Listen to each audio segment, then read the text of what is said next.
Hello everyone, this is Isa here, and today video I'm going to share with you the month 2 of the project 6 months case study.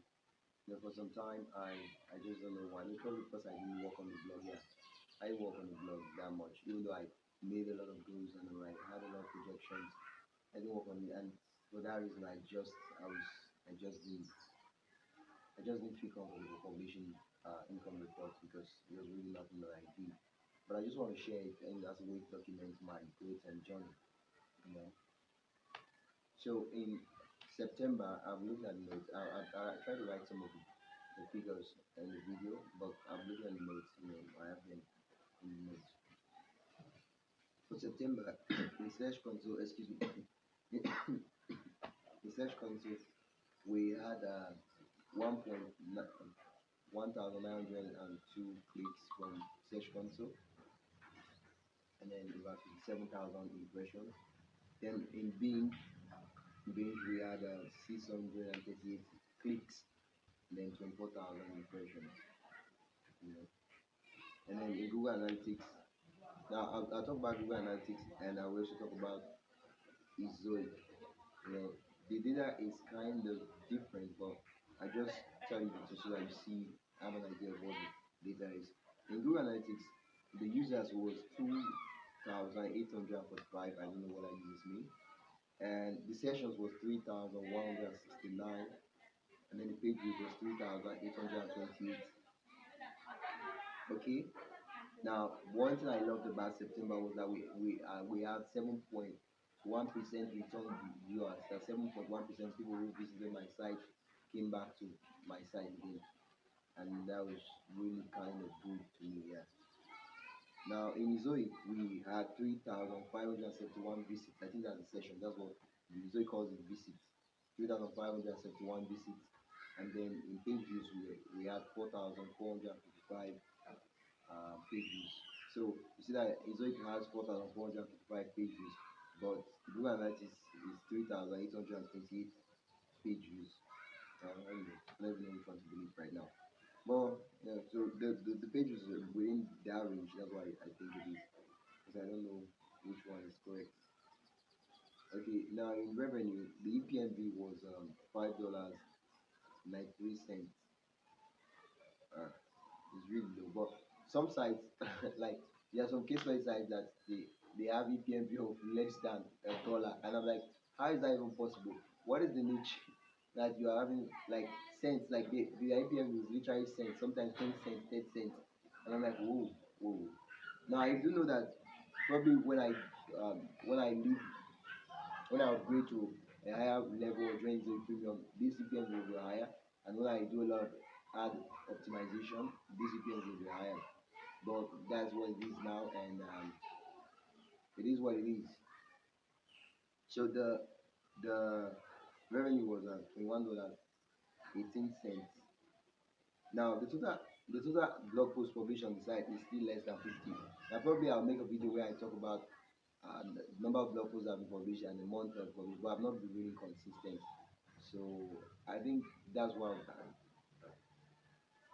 I don't want to make promises, guys.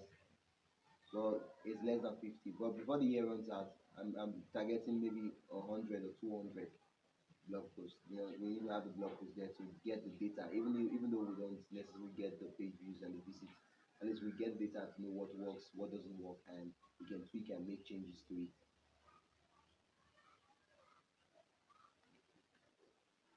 Okay, so all in all, in September, the major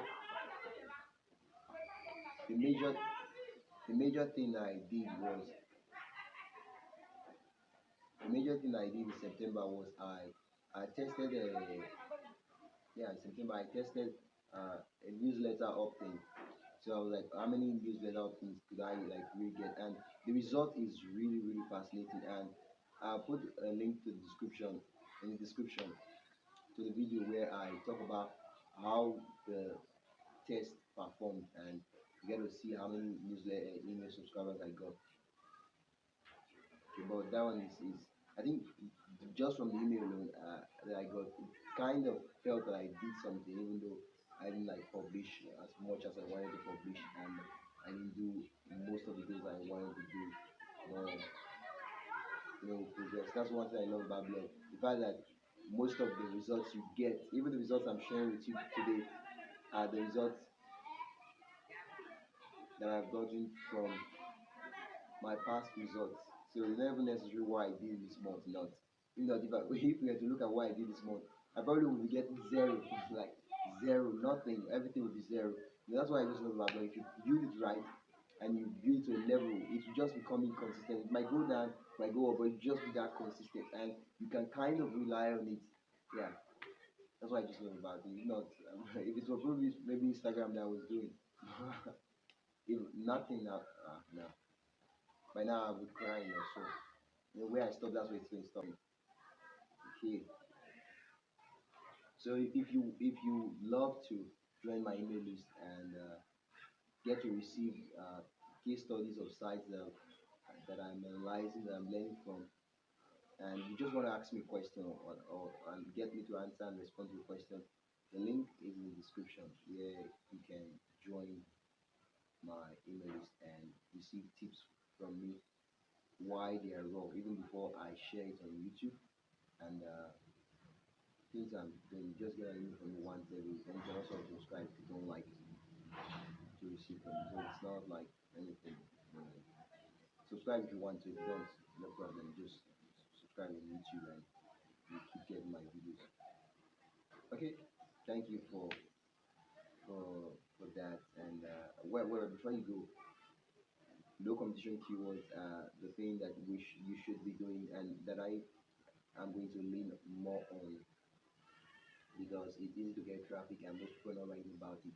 Because when you're not getting any traffic at all, you can at least use low competition keywords to kind of boost your website's traffic to probably maybe 10,000 or so. And then you can then start choosing the medium key competition keywords and probably the high competition keywords, and then use some strategies to like get keywords with high search volume. So go watch this video. The link is in the description, or it should pop up somewhere around here. I don't know